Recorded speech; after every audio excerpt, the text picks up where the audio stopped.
పశ్చిమాసియాలో మళ్లీ భగ్గుమంది. America Iran మధ్య ప్రతీకార దాడులు కొనసాగుతుండటంతో ప్రాంతీయ భద్రతపై ఆందోళనలు వ్యక్తమవుతున్నాయి. హార్మూజ్ జలసంధి ఘటనకు ప్రతిస్పందనగా అమెరికా ఇరాన్లోని కీలక సైనిక స్థావరాలపై దాడులు జరపగా ఇరాన్ కూడా అమెరికా స్థావరాలు ఉన్న దేశాలను లక్ష్యంగా చేసుకుని డ్రోన్లు, క్షిపణులతో ఎదురు దాడులకు దిగింది.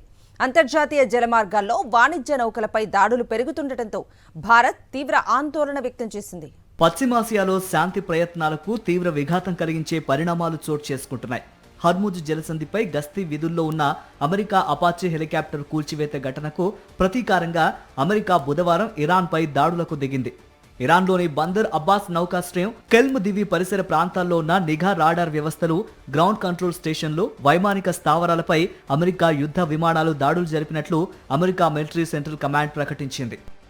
అమెరికా దాడులకు ప్రతిగా ఇరాన్ కూడా ఎదురు దాడులకు దిగింది. కువైట్, బహ్రెయిన్, జోర్డాన్లోని అమెరికా సైనిక స్థావరాలను లక్ష్యంగా చేసుకుని డ్రోన్లు, క్షిపణులు ప్రయోగించినట్లు ఇరాన్ ప్రకటించింది. జోర్డాన్లోని మోఫ్సక్ సాల్టీ ఎయిర్ బేస్ పై దాడి చేసినట్లు ఇరాన్ తెలిపినప్పటికీ తమ వైమానిక రక్షణ వ్యవస్థలు 5 క్షిపణుల్ని అడ్డుకున్నట్లు జోర్డాన్ వెల్లడించింది.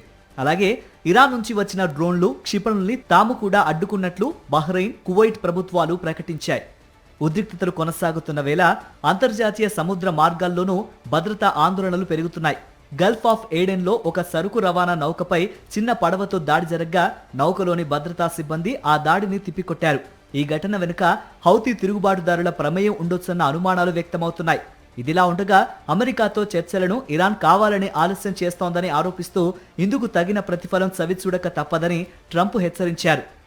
ఇక భారతీయ సిబ్బంది ఉన్న వాణిజ్య నౌకలపై జరిగిన దాడులు భారత ఆందోళనను మరింత పెంచాయి. ఓమన్ సమీప హర్ముజ్ జలసంధిలో ప్రయాణిస్తున్న ఎన్టీ సెటబెల్లో నౌకపై అమెరికా సైన్యం దాడి చేసిన సమయంలో అందులో 24 మంది భారతీయులు ఉన్నారు.